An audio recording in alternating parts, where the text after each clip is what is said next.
notre relation avec autrui. Alphonse X était un fin connaisseur de la culture arabe et musulmane. Il a fait traduire des ouvrages sur la fauconnerie, les échecs et d'autres jeux qui venaient du monde islamique. Il a lui-même incarné la diversité des cultures et leur cohabitation. Mais le roi ne peut s'offrir le luxe de s'intéresser aux savoirs islamiques que dans la mesure où ses armées restent victorieuses. Il est d'autant plus ouvert et magnanime qu'il est le plus fort. Mais en 1348, les armées chrétiennes sont brutalement stoppées par une force inconnue, inattendue, mortelle, la peste noire.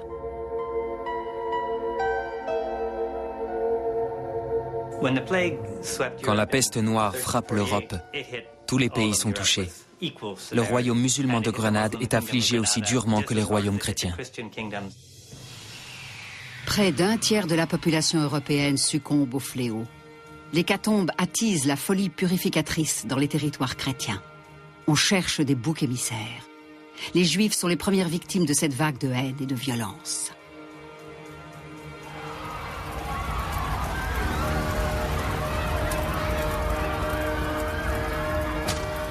En France, près de la frontière espagnole, les Juifs sont traînés hors de chez eux et jetés vifs dans des bûchers en flammes. On dit qu'ils ont empoisonné l'eau des fontaines. On dit qu'ils veulent éliminer toute la chrétienté.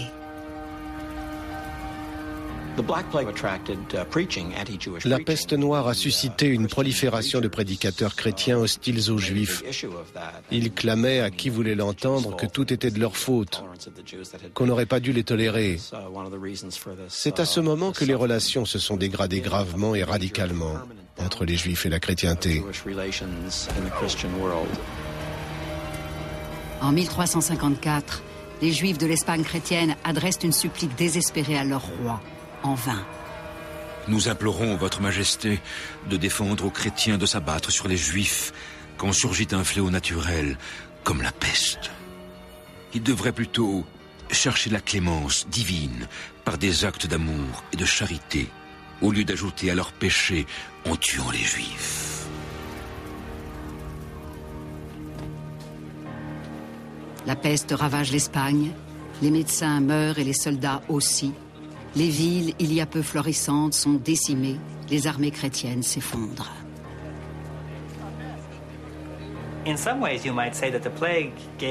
Au final, la peste noire a donné un répit à l'islam dans la péninsule ibérique. En déstabilisant gravement les royaumes chrétiens, elle a en effet dévié quelque temps l'attention que les chrétiens portaient à la guerre contre l'islam. Ceci ne veut bien sûr pas dire que les musulmans de Grenade ont salué l'arrivée de la peste, mais momentanément, ils ont pu souffler.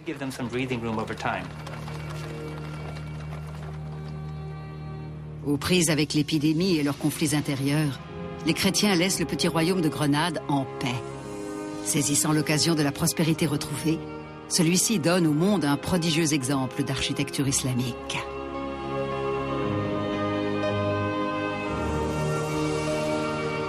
En 1354, l'émir de Grenade fait agrandir le palais de l'Alhambra, construit par ses ancêtres fondateurs de la dynastie. Les visiteurs venus du nord de l'Espagne ou de l'Europe, à la cour de Grenade, ont dû être tout à la fois ébahis et enchantés. Imaginez le spectacle, de vastes bassins, les fontaines jaillissantes, l'odeur exquise des orangers arborant des fruits gorgés de soleil. Jamais ces voyageurs n'ont vu pareille splendeur.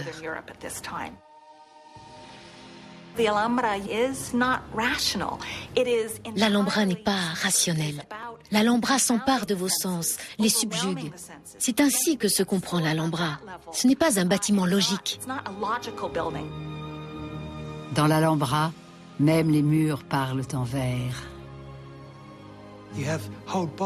Les poèmes suggèrent que le palais lui-même en est l'auteur. Ils font parler les pièces qui se congratulent. Je suis ceci, je suis cela. Dans ma splendeur, je rivalise avec les étoiles. Les vrais auteurs de ces poèmes étaient en fait les vizirs de l'émir.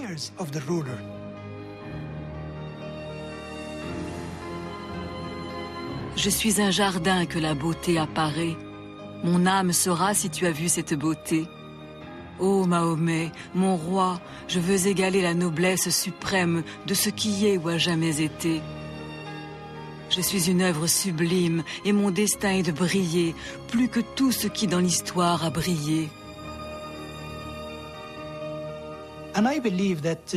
L'Alhambra et l'émirat de Grenade reflétaient un islam d'ouverture, accueillant aux influences, disponible au dialogue avec d'autres cultures, qu'elles soient chrétiennes, juives ou d'ailleurs en Occident. Par la suite, l'islam s'est replié sur lui-même et a fermé ses portes, ne voulant plus rien savoir du reste du monde. Par sa beauté, l'Alhambra nous rappelle tout ce que l'on gagne à avoir un esprit ouvert. Les artistes et artisans de Grenade sont célèbres pour leurs talents incomparables, même auprès des rois chrétiens. Ils ont fait venir des musulmans pour transformer leur palais. Ils ne voulaient pas d'ouvriers chrétiens, ils voulaient les meilleurs. Le roi Pierre Ier de Castille engage des artisans de Grenade pour transformer son spacieux palais de Séville, l'Alcazar.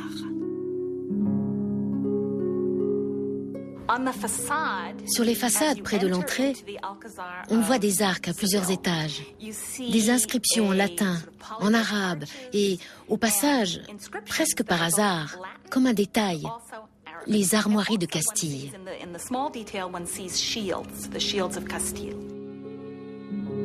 Dans chaque cour et sur chaque mur, le palais chrétien exprime toute l'opulence de la culture d'Al-Andalus.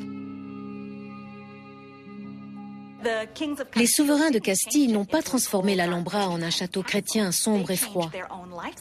Au contraire, ce sont eux qui ont adapté leur style de vie au palais et vécu de plus en plus comme leurs voisins musulmans. La religion n'était donc pas un obstacle au luxe. Le trésorier juif du roi Pierre Ier, Samuel Halevi, s'adresse à des artistes de Grenade lorsqu'il fait construire la magnifique synagogue du Transito à Tolède. Elle a été construite à peu près à la même époque que l'Alcazar de Séville et présente les mêmes caractéristiques. Regardez les murs. Vous y verrez des inscriptions en arabe et en hébreu et les armoiries de Castille. C'est une même culture qui s'exprimait en plusieurs langues et plusieurs pratiques religieuses.